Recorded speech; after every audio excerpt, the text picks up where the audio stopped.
पांडु की पत्नी माद्री हुई।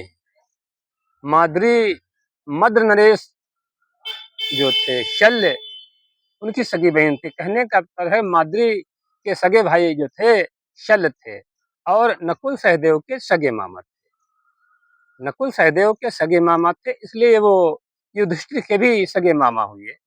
तो जिस समय महाभारत युद्ध की तैयारी हो रही थी, राजागण किसके साथ कहाँ जाएं, बंटवारा हो रहा था, तो युधिष्ठिर के भी मदद करने के लिए एक अक्षौहिणी सेना के साथ शल्य मध्य देश से चलते हैं।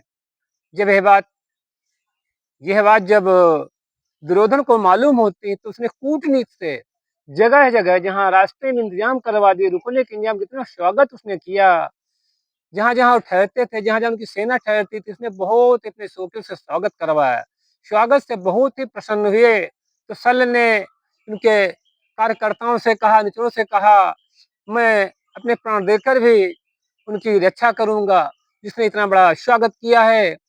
बाद में जब इनको मालूम हुआ कि यह स्वागत दुर्योधन के द्वारा हुआ है, तो डरते डरते दुर्योधन शल्य के पास आता है।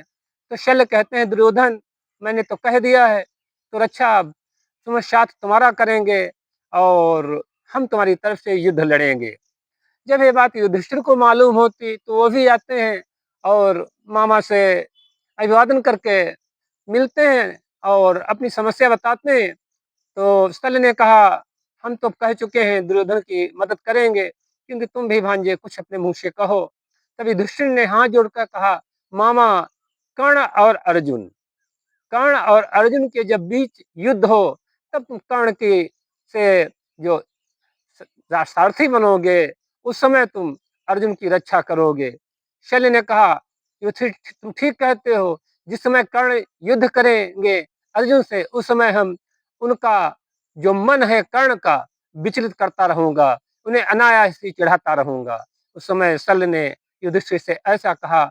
जिस समय कर्ण और अर्जुन का युद्ध हो रहा था महाभारत में, भगवान श्री कृष्ण सारथी अर्जुन के होते हैं और कर्ण का सारथी शल्य होते हैं। शल्य जो था, जब कर्ण युद्ध कर रहे थे, युद्ध करने की तैयारी में थे, उद्यत होते थे और करते थे, उसी समय शल्य कर्ण को चिढ़ाने लगता था। राधे राधे, राधे राधे।